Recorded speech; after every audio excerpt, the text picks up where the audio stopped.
এই আমি বরিশাল থেকে সাইরে আইছি। হ্যাঁ, মাত্র 5 লিটার তেল পাইছি 0 পয়েন্টে। কোনো ভাড়ার বাড়াতে কোনো সিদ্ধান্ত হয়নি। ভাড়া আমার আগে যেটা ছিল এখন এইটা নিতে এসেছি। আচ্ছা, আমি এখন বর্তমানে আছি কুয়াকাটা তুলাতলি স্থানে এবং দেখুন এই প্রতিদিন এই কুয়াকাটা তুলাতলি স্থানে লোকাল যে বাস আছে সেই লোকাল বাস একটার পিছনে আরেকটা সিরিয়ালে থাকে। এই যে দেখুন বর্তমানে একটা, এবং এর পিছনে কোনো সিরিয়াল নেই। এবং দেখুন ওই যে বরিশালের গাড়িও একটা আছে, তেমন কোনো গাড়ি নেই স্থানে। যে আপনারা যাবেন কিছুদিন পর যাবেন কিভাবে সেটাও আসলে আমার ধারণার বাইরে। দেখুন এখানে কোনো গাড়ি নেই, এই স্ট্যান্ডে গাড়ি ভরা থাকে কিন্তু বর্তমানে কোনো গাড়িই নেই। ঠিক আছে, তেলের অবস্থাটা কি, মানে গাড়িতে কেন তেল নেই এবং এই গাড়ি কিভাবে চলবে, এবং যে ড্রাইভার আছে এখানে যারা, তাদের কাছে একটু জানার চেষ্টা করবো আসলে ব্যাপারটা কি, মানে গাড়ি কি চলবে ঠিক মতন, মানে তেল কি তারা পায় ঠিক মতন সেইটা জানবো। ভাই একটু কথা বলা যাবে?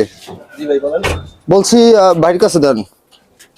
ভাই আপনাদের এই যে দেখি যে কুয়াকাটা যে স্টেশন, এই স্টেশনে তো গাড়ি খুবই কম দেখতে পাচ্ছি, এর কারণ কি? এর কারণ ভাই এই যে তেলের সংকট, তেল পাওয়া যাইতেছে না। এই আমি বরিশাল থেকে সাইরে আইছি। হ্যাঁ, মাত্র 5 লিটার তেল পাইছি 0 পয়েন্টে।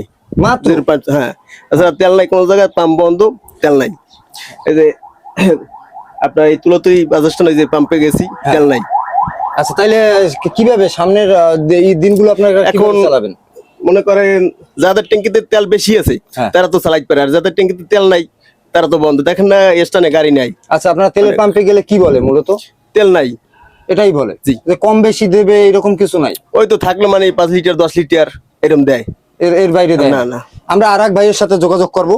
ভাই আপনি তো একজন ড্রাইভার, আপনি একটু বলেন আপনার কি অবস্থা বরিশাল থেকে কলাপাড়া আসতে? আপনার কতটুকু তেল প্রয়োজন হয়?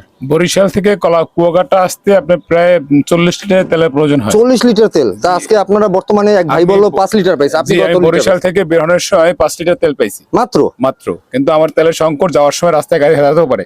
আমার ট্যাঙ্কিতে তেল কম এবং রাস্তায় গাড়ি দাঁড়ানোর সম্ভাবনাও বেশি। যদি আমি সামনে থেকে তেল না পাই তাহলে আমার যাত্রী নিয়ে ভোগান্তি এবং গাড়ির রাস্তায় সাইড করতে হবে, এছাড়া কোনো বিকল্প কোনো পথ নেই। আচ্ছা, তাইলে আপনারা যে গাড়ি যেহেতু তেল নাই, আপনারা তেল পাইতেও আছেন না, এখন তো আপনার ভাড়া কি বাড়াই নেওয়ার সিদ্ধান্ত? এখন কোনো ভাড়ার বাড়াতে কোনো সিদ্ধান্ত হয়নি। ভাড়া আমার আগে যেটা ছিল এখন এইটা নিতেছি। কিন্তু তেলের সংকট, এই পাম্প ও পাম্প প্রতিটা পাম্পে আমাদের হোল্ড করা লাগে এবং বরিশাল পৌঁছতে অনেক লেট হয়। যেহেতু 3.5 ঘন্টা টাইম, কিন্তু আমার যাইতেছে প্রায় 5 ঘন্টা 4.5 ঘন্টা 5 ঘন্টা লাগে, মানে জোরে টানলে একটু তেলের বেশি খায়। এখন আমাদের গাড়ি স্লো চালানো লাগে এবং যাত্রীদের সিলেসিলি করে, যাত্রীদের এটা বোঝে না যে তেলের সংকট কারণে আমরা স্লো চালাইতেছি। আসলে এটা আসলে খুবই মর্মান্তিক একটা ব্যাপার। বর্তমানে সুপ্রিয় দর্শক মন্ডলী, আমি আছি বর্তমানে কুয়াকাটা তুলাতলি স্থানে। এখানে আপনারা শুনতে পেলেন এতক্ষণ যে মানে যারা এখানে ড্রাইভার আছে তাদের ভাষ্যমতে যে তেল পাচ্ছে না তারা। গাড়িতে 40 লিটার তেল প্রয়োজন হলেও প্রতিদিন তারা পাচ্ছে 5 লিটার, তাহলে কিভাবে চলবে?